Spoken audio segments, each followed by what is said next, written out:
Yeah, so let's get into it. I want to organize this a little bit differently than you might be used to if you've ever taken another Shopify course. Instead of just kind of jumping directly into product research, I want to talk about a few things, right? Who are the best buyers? What are some examples of niches that have been successful in the past? I want to talk about, questions to ask yourself about those potential niches. We're going to talk about, just some things to remember up front, just kind of so you're, set up for success and you can hit the ground running from a product research perspective rather than kind of making these mistakes after you've already, thought you found a product that could potentially be a winner. So let's go through these one by one. And then we can actually jump directly into product research with a ton of different resources, a ton of different, websites and, Trend Hunter and a lot of different things that you're going to be able to use to identify kind of up and coming niches and specific products to actually sell. So who are the best buyers? For the most part, women are the best buyers. We found in our specific experiments with Shopify, right? They're more willing to engage. Normally they control the household spending a little bit more. And normally they are the one who buys the gifts, right? So I personally don't usually buy people gifts. I probably should, but my mom will remind me to buy gifts for my sister, my grandma, and all those people. So it's just kind of how it works, at least in my family. And it's what we've found from a demographic perspective is also kind of reciprocated in our business on Shopify, right? So baby boomers, again, 97 million people are kind of getting older, right? They're used to computers now. They have disposable income because, even though there's millions and millions of, 17-year-old, 16-year-old kids on the internet, not all of them have credit cards and not all of them kind of have the disposable income to be able to buy things from Shopify. So you kind of want to keep these things in mind with every decision you're making as far as what niche to actually get into, because although there are a ton of young kids on Snapchat and on all the other different mediums and things like that on the internet, they aren't necessarily the ones who are going to take their credit card out, give you sales, and in the end give you profit, which is kind of the point of all of this, right? So and baby boomers are normally the gift buyers, cosmetics, anti-aging, home decor, recreation, romance, convenience, right? These are all very good niches to actually think about and to consider getting into, right? And so then specialties. So we're talking about Christmas, hunting, garden supplies, cyclists, hobbyists, enthusiasts, right? We don't want to ever get into a niche that is readily available at Safeway or Walmart, depending on where you live in the USA or whatever your grocery store chain is, right? We are never wanting to get into kind of the day-to-day things that you could just go to Walmart and buy, because nobody is going to buy toilet paper if they see a Facebook ad for it. That's just not how it works. We want to get into niches that are a little bit harder, or actually a lot harder to actually find, right? And it's just, you need to be able to offer that value that isn't available as easily other places, right? So let's talk about a few niches that we personally have proven to be successful. And I just wanted to mention really quickly before we get into this, be forward thinking, right? Most of us probably don't have the millions of dollars of capital and, teams of geniuses to start the next Oculus Rift. And for those of you who don't know, that's virtual reality. The Facebook company just bought Oculus Rift. And so, most of us aren't probably going to make the next virtual reality machine. But, a lot of us could, if we're forward thinking and we're thinking about where the trends are going with technology, a lot of us could potentially, make accessories for it, like replacement bands or, maybe decals to put on it or whatever the case may be, right? You kind of have to get creative, but, you want to always be thinking about where consumers are going and then be able to actually get a portion of that specific niche, through your foresight.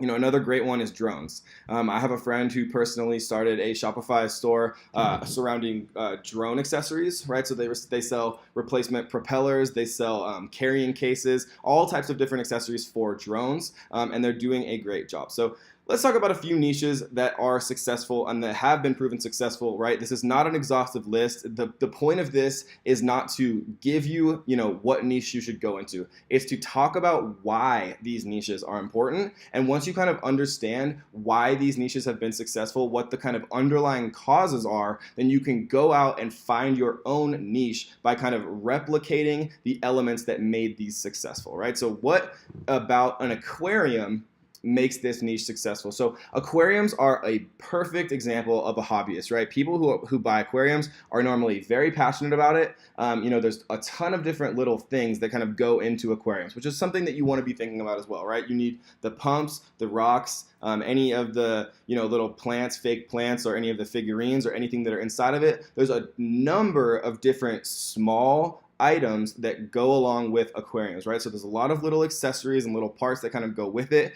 People that buy aquariums are normally very passionate about it. People who buy, larger aquariums usually have a lot of disposable income because they're quite expensive, right? So they're probably not very cost conscious, which is something that, is a great kind of asset as well when you're going into a niche.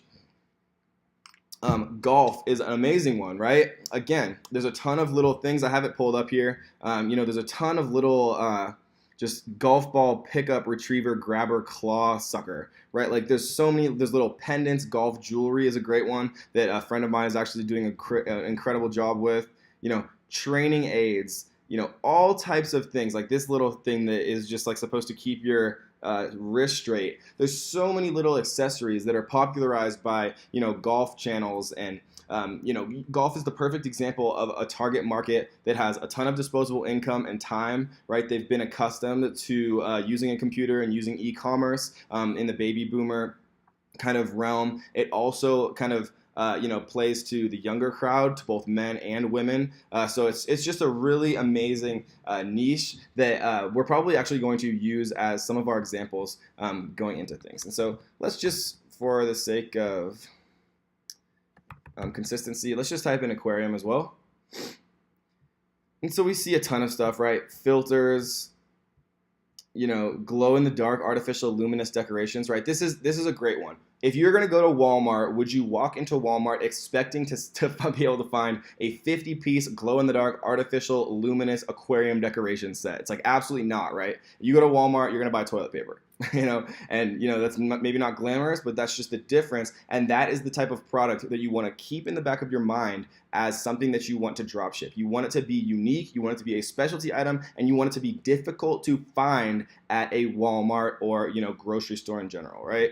So we're gonna go with specialty bow ties. A lot of different types of specialty kind of clothing are really good kind of niches to get into. And what I mean, and think about the reason for this, right? If you want a bow tie, let's say that you're obsessed with like platypuses or something random, or like maybe your girlfriend loves octopuses, and you want to get him or her or whatever the case may be a bow tie with like a specific animal, or maybe like a specific city name, or some type of additional level of specificity than just a normal regular bow tie. Where would you be able to go? Again, you could not walk into a Walmart or a Sears or any type of clothing store, generic clothing store, and be able to get a specialty bow tie in the way that you could from an e-commerce store, right? And there's ways to go about, looking what types of bow ties that we'd actually populate the store with, right? Because, if I was watching this, I might think, yeah, but how do I know which type of bow ties would sell, right? And there's a ton of different ways to know how, which type of bow ties would sell. And we're going to talk about that in depth.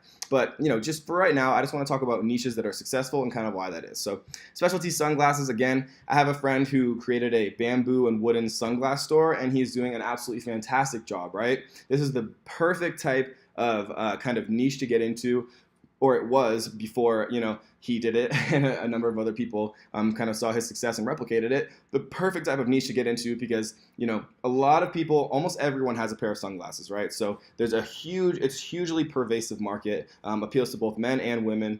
There's not many kind of wooden sunglasses available, right, at like Sunglass Hut or again, Walmart or some of the big box stores. And, some of the bamboo sunglasses look very stylish and people are willing to pay a premium for it because it's not available readily other places, right? So I've actually purchased, I'm the type of person that does not really purchase much from Facebook. Facebook ads don't work on me very well because I use Facebook ads so much that I'm kind of like, cynical about buying from Facebook ads, which is kind of strange. But I've actually purchased a pair of bamboo sunglasses from a Facebook ad just because it looked so sexy, right? I actually reached out to the store owner and we became friends, right? And so he was doing a great job with his product photography, right? He took them straight from AliExpress, and we'll teach you how to find all of the HD images from AliExpress, so you aren't going to have to worry about taking your own product photography. It's all kind of done for you. So matcha is a great example. So matcha is basically a green tea powder. Again, with specialty types of health products. They're a little bit more risky because health products trend very heavily, and then some tend to fade, right? But matcha, there's a ton of people who did a great job with selling matcha green tea powder via e-commerce, and the trend did eventually start to lessen. But if you are on kind of the up and coming and you set up the infrastructure to be kind of ahead of the curve when you're starting to notice these trends, right? If you see it on Oprah, it might be too late. But if you hear about it on the radio or like a popular organic health blog or a number of different resources that you could actually hear about it from, and then you kind of get ahead before the curve really starts to explode, then you can be in a position where you can have that competitive advantage and be able to kind of take advantage of it. So vintage, retro, futuristic, minimalist, clothing, furniture, accessories, right? So that's kind of a mouthful. Oh, and chalk paint. So these two are great ones just because vintage and retro, it's kind of like a seasonal thing. With fashion, a lot of times there's kind of a rotation of popularity, right? So it'll become popular, it'll kind of fade, and then it'll cyclically become popular again. So vintage and retro and futuristic and minimalistic clothing is just a great one. It's maybe not too minimalistic for clothing, but you want to add an additional layer of specificity, whether it's vintage sunglasses. It just appeals to a target audience that is a very accustomed to purchasing specialty items, which is what drop shipping is about. Enamel pins, fishing, these are two amazing ones. Fishing is absolutely a beautiful topic, right? Again, a ton of different tiny little lures and jackets and replacements for reels and all different types of lures with colors and fish and wiring and fake fish and all of these different things, all these tiny little kind of things that you can send very easily. Again, it has a little bit older of a demographic, usually with more disposable income and time, and they're used to computers, and they have the ability to pay a little bit extra for these things in a specialty sense that they want. Enamel pins are perfect, small, very cheap to ship, incredibly inexpensive to create, and you can kind of create enamel pins for anything, right? Whether it's like a meme or a popular like TV show, if it's like Game of Thrones in some way, right? And we'll talk about later in the course how to kind of go about selling things that you need licensing for, specifically like Harry Potter, Game of Thrones, and things like that. Specialty socks, everyone wears socks, or hopefully most people wear socks, and socks are a great one. They've been proven again and again to be extremely successful from a dropshipping perspective, right? We've seen people create multi-million-dollar businesses with socks that have kind of a layer of rubber on the bottom that are kind of makeshift shoes that you can store in camping, or if you don't have very much space in your backpack, but you kind of want that additional option. We've seen people make Star Wars socks and all different types of kind of like niche socks for very passionate fan bases, which is a huge advantage from a dropshipping perspective. Jewelry is one that has kind of been very beaten into everyone if you kind of do follow the space as being very successful. Jewelry makes an important point, right? Because every time that we want to consider getting into a niche from a dropshipping perspective, jewelry kind of plays out the perfect final little point that you want to accentuate, which is, right, the products you sell, you want them to appear valuable, right? You want them to give off kind of the ambiance of value and being expensive, but you don't want them to actually, in reality, be expensive to buy. And jewelry is the perfect example of that. It looks valuable, right? It looks expensive, but actually in real life, unless you're using like real gold and real diamonds, which none of these suppliers would be using, right? It's actually in reality very cheap. So if it looks expensive, but it doesn't cost very much money, that is the perfect kind of item that you want to drop ship, right? Because it gives you, those higher multiples of, return on investment and profit, right? Because if you're buying it for $1 and you're selling it for, $10, it gives you a lot of space, to pay for shipping and more kind of cost for advertising, and still kind of give you that room that you really want as far as a profit margin, right? It allows you to, give 30% off coupons, 50% off coupons for new buyers, right? And getting a new buyer, if, you follow the space at all, is much harder than kind of selling to an existing buyer. So, steep discounts where you're still profiting to get those first customers is a huge advantage. And we're going to talk about how to kind of lure people in with big discounts. We're going to talk about free plus shipping models. We're going to talk about all that in just a few minutes. But first, I want to kind of get everyone into the mindset of what you want to look for in a niche, right? So minimalist wallets for men, again, all kind of the same thing that I was talking about before. Specialty jewelry, vintage wedding dresses, right? So this is one that I wanted to kind of accentuate just because wedding dresses is not a good niche, right? There's so many people out there. There's so many big companies who are selling wedding dresses, but vintage wedding dresses, right? Or retro wedding dresses, or, you know, maybe pink wedding dresses for like the people who kind of want to be a little bit different.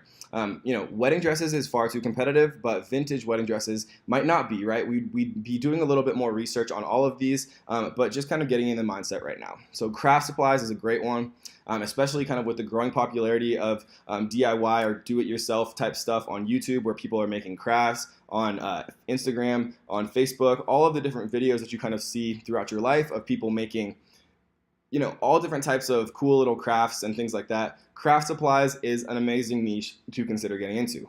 Yoga was kind of one of the original ones, right? People who kind of made the yoga pads popularized on Amazon. Similarly with Shopify. Coffee, tea, cosmetics, you know, three, you know, billion-dollar companies, billion-dollar kind of niches to get into, have become a little bit more competitive in recent times. But if you can find, you know, your specific niche, maybe it's, you know, vegan tea for, you know, kids, or that's probably not a great example, but, you know, you could do like specialty. Or, specialty, that's kind of a nice name, you know, that I just thought of, so nobody steal that. But, you know, if you can think about an additional kind of narrower, like we've talked about multiple times already, to, you know, find your niche within a niche of tea or coffee or cosmetics or whatever it is, right? That is how kind of you really differentiate yourself. So, you know, a good example is the Honest Company, right? Jessica Alba and I forget her business partner's name. They kind of turned a, you know, environmentally friendly line of products into a billion-dollar company, right? And it kind of came out later that they weren't always being the most environmentally friendly, but, you know, they did a great job of marketing, right? The kind of like socially conscious person who wanted to be better about the environment, not pollute, not like produce so much waste. They were spending a little bit extra money, kind of spending money with the Honest Company because they, you know, felt better about not destroying the earth. So they found their niche within a niche of, you know, environmentally friendly diapers and all the different things that they were selling. So that's just a kind of an example that came right off the top of my head. So this is Trend Hunter. We're going to look more into all of these websites in later videos, but I just wanted to show you guys kind of really quickly. Trend Hunter is a great website that I use all the time, and it basically just shows all types of trending products. Right, so Eco Bamboo Compacts, you know, this is amazing, like whether it's like a bamboo coaster or, you know, refillable lip balm. Some of the stuff I would just never think about. Oh, that's funny. Sustainable cosmetics containers, right? So this is environmentally friendly, like we were just kind of saying. Athletic Australian streetwear. So that is a beautiful niche to get into, right? And the beauty of drop shipping is, you know, ePacket, which we'll talk about later, the fastest way of shipping, goes to a number of different countries, and I would assume Australia is one of them. We'll talk about that in a second. So golden chocolate bars, right? You know, 100 days before the Winter Olympics, playing off, you know, real world events like the Olympics or, you know, the World Cup or whatever. The people who are kind of playing off that and, you know, recognizing the huge marketing presence of these multi-million or billion-dollar kind of events, and then you know, capturing a piece of those events through their Shopify stores are people who are doing a great job, right? Seasonality, selling Halloween clothing or Halloween whatever it was, right? Halloween just passed recently, but, you know, people are making millions and millions of dollars kind of taking advantage of Christmas every year and things like that. So co-branded knee highs, collaborative designer pop-ups, right? Pop-ups in the windows, right? This is amazing. I mean, I could go through this for hours, so we're not going to look too much into that because I'll get distracted. But so let's talk about questions to ask yourself about a potential niche that you're considering. So let's say that you kind of, you know, came into, let's just say that you wanted to do enamel pins. You're going to do like a whole Shopify niche store around enamel pins. Maybe you're going to do pigs because you love micro pigs, and you know that people are out there and they also love micro pigs. So you decided to make an entire line and store of enamel pins surrounding micro pigs. So questions to ask yourself about this niche. Are the products easily available from a supplier? So this is a great one, right? So let's say that we were, you know, trying to figure this out. So we would just type in micro pigs, and see what was available here, right? So there's a ton of different like stuff here, so they're obviously available, pretty cheap. And these prices are not the kind of one size fits all. If you order more pieces or you start to do like a larger volume, these will go down. And we're going to talk about how to negotiate those prices down to get the best possible prices. And again, enamel pins. AliExpress has the capability of creating basically whatever you want, right? And so we're gonna, talk about how to kind of identify which of these suppliers are the best, right? 2,700 orders of these, and we could find, this is a cat, but I'm sure that they'd have the capability of making, whatever print that you actually kind of gave them, and so. Yes, the products would be easily available from a supplier. Are products in demand in this chosen market, right? We'd be able to use Google Trends and a couple of other different sources to see, the exact search volume that people are looking for from a buyer perspective related to our niche, which we'll talk about later, right? Are people willing to pay for the product in this chosen niche? 2,700 orders, a lot of orders, thousands and thousands of orders on all of these different things. So we do know that people are paying for enamel pins, especially if you're doing kind of your research correctly as to what niche to get into and things like that. Do you have an interest in this product? Yes, I absolutely love MicroPigs personally, so I do have an interest in this product. It just makes things easier, right? If your interest is in making money and you find a niche that you've proven to work, and even if it's not what you're hugely passionate about, earning passive income so you can do what you're hugely passionate about is one of my passions, right? And so, I always suggest that people have some interest, but if you find a killer niche and it's not the most interesting thing in the world to you, don't ditch it just because of that. Can the products be obtained at a low enough cost and sold at a high enough profit margin, right? And so you want to aim for a 50% profit margin here. So, we'd maybe look at some enamel pin stores. Maybe we'd type in, enamel pin Shopify. There are ways to find Shopify stores for any keywords, which we will talk about later on. And so you'd be able to look at people's Shopify stores, and I guarantee you that I could find this exact pin on a Shopify store right now, and I bet you that it would cost $9.95, and I bet you that they're paying 50 cents per. So that's obviously, a 20 times multiplier, not factoring in shipping and things like that, but that would be a healthy enough margin that you'd be able to do big discounts to get people in the door. You'd be able to have enough advertising budget to be able to get the sales and get the people into your email lists and get them into your drip campaigns to give them future offers for discounts and things like that if they purchase more, or there's all types of things which we're going to talk about in the scaling section of the course. Could you leverage into a brand or create an informational digital product for the niche product, right? And so absolutely you could leverage an enamel pin collection into a brand, right? You could call it like pins for like winning pinning or whatever, it doesn't matter, right? Like I just thought of that in 1 second. Pins that win. You could easily make that into a brand. And could you create digital products for the niche product?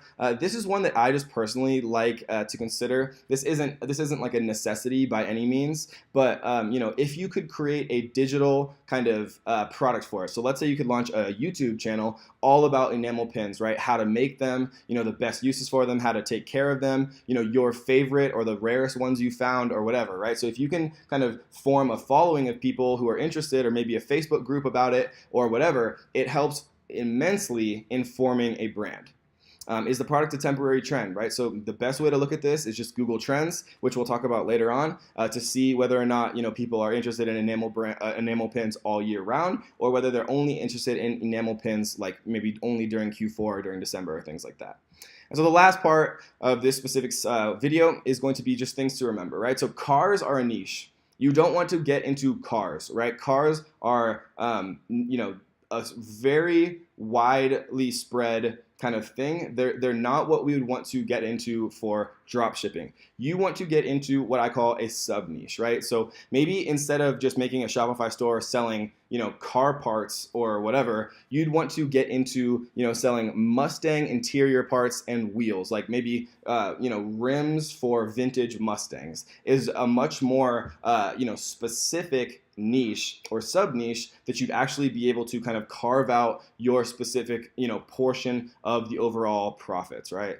Again, stay away from commodities. We talked about this before. You're not going to be on Shopify selling toothpaste or toothbrushes or toilet paper. Maybe you could sell novelty toilet paper with like Donald Trump's face on it. And no offense to anyone who likes Donald Trump, I'm kind of indifferent. But toilet paper, novelty toilet paper actually is kind of a large seller. So I've seen Hillary Clinton on toilet paper, I've seen Justin Bieber, I've seen Donald Trump, and I've seen those selling a number of different reasonably high volume on Amazon. So toilet paper would be a no, but maybe novelty toilet paper would be a yes. Similarly with toothpaste, right? I've seen, Tom's did a great job of carving out kind of the organic toothpaste niche in the toothpaste realm. And so, stay away from just generic commodities, but that doesn't mean that you couldn't do it if you get creative, right? It's all about utilizing your own abilities, your own experiences to kind of get creative and create, carve out your sub niche in these larger niches, right? So higher ticket products usually have higher profits, right? There's less orders to track. There's less help desk and customer service issues, right? So the more expensive that we can have each individual product, it's kind of the better. There is no one size fits all for all of this, right? We ship things that are big and heavy and expensive. We ship things that are small and light and cheap. It kind of depends on, what you can find, what you can make work. The point of all of this is to understand the process and then be able to test a ton of stuff and then just scale the things that work and, stop the things that don't. Right, you want your average order to be $50 to $75, and again, 50% profit margin is normally what I shoot for. $50 to $75 is good, and there's a lot of ways to kind of incentivize people to do this, like free shipping if your cart value is $50, and I'll show you exactly how to set that up in Shopify, from a pragmatic perspective or practical perspective. Average weight, right, lighter is better. We're going to talk about this more later, but e-packet shipping is just the best way to ship as a drop shipper. One of the biggest problems with drop shipping is the delivery times, right? So a lot of people have kind of gotten used to like the 2-day delivery or 3-day delivery with Amazon Prime. With drop shipping, ePacket is a 12 to 20 day shipping time, and that's about the best that you can expect, right? And so this is kind of the trade-off. If you're going to do Amazon FBA, which I also teach, right, there's more upfront costs, but again, Prime shipping is a huge reason that people will, pay an additional cost to get it faster. But with drop shipping, the fastest you can expect to get your products to your customers is 12 to 20 days, and that's with ePacket shipping, which is the fastest version of shipping. And so to qualify for ePacket, your products have to be less than 4.4 pounds and have to be less than $400 in value. And we'll talk about that again, but it's just something to keep in mind, right? And so the more random, the better. So we're talking about, train horns, specialty Christmas ornaments, maybe like they're, rude Santas with like his middle fingers up or something for like the messed up people out there like me who have weird senses of humor. Halloween costumes is a good one. Specialty items like, random flags, obviously not the American flag that's very easy to buy, but maybe like if people wanted, like a Estonia flag might be a little bit harder. So I've seen, specialty stores and Shopify stores that sell things like that. Weird and embarrassing is good for this, right? Because people don't want to go into Walmart and buy like, sexual toys or things like that, or, nail fungus medicine or things like for baldness, right? People don't want to be embarrassed. They don't want to admit to the cashier that they're buying condoms or whatever it is, right? And so weird and embarrassing can be good. So we already talked about this. You don't want anything that's available at Walmart, really. And to avoid ridiculous shipping times, like we said, you want to choose what's called e-packet shipping, which is 12 to 20 days rather than, what can actually be 40 days via like China Post and things like that. So the product requirements for e-packet shipping, like we said, is 4.4 pounds and can't exceed $400 in value. So those are two things to keep in mind. And ePacket ships to these 30 countries, right? So we're not going to read off all of these, but Australia, like we were talking about with the Australian street clothes, is one of them, right? Obviously, the USA, Canada, some of the larger companies, Lithuania, Luxembourg, Switzerland, right? So the USA. So these are kind of the ones that are available, and it's quite easy. Just Google search, e-packet eligible countries if you forget these, or you want to just make sure that they ship to the country that you're interested in. Because targeting Facebook ads for Croatia or whatever, or Denmark, the country specifically of people who speak English, or maybe you have an advantage out there, you're watching the course and you speak German, right? Maybe you want to only target the German market and ship straight from China, and that's kind of, the competitive advantage that you have from a marketing perspective, right? So it really all kind of starts to play together once you guys, we get farther into this. And we're going to talk about all of this in the Facebook ad portion of this, right? But really, I think a lot of you probably are starting to get the beauty of how, some of these markets are very less competitive, or so much less competitive. The ad costs are much lower, right? And it does not make a difference. You can ship these enamel pins to Germany for the exact same price as you can ship them to the USA, right? So this is not all to the USA. You can ship to any of these countries very quickly, kind of all in the same way. And so it's really, the beauty starts to kind of work together when everything's iterating. You're only advertising to Estonia because maybe you speak the language, or maybe you're only targeting people in Estonia that speak English, and they also like, the popular enamel pin companies. And so really, I think a lot of you are probably kind of starting to get excited. I'm obviously excited. I can't really hide it. This type of thing really gets me, it gets me pumped up, because it's so much fun kind of figuring all of this out. And we're going to go through all of this, and we're going to teach you everything. But that is, kind of the summary, the quick summary, maybe not that quick, but that's the quickest summary to remember all of these things, right? And I would always recommend people to kind of go through the entire first module, right? Take notes for yourself. It helps taking your own notes. Once you've kind of taken notes, maybe come back to any of the videos again and watch them again if you need a reminder, right? But what I suggest is going through the whole first module, taking notes, and then kind of just going onto AliExpress, going onto all of the other different kind of websites and resources that we're going to go through, and then just do it yourself, right? If you need to rewatch things, do it, because it's yours forever, right? And so I hope you guys enjoyed that. That's kind of the very first part about identifying niches, right? Who we want our target buyers to be, things to remember, right? Are you going to be able to find suppliers for these products, and what type of niches you want to get into and why? So we'll see you on the next one.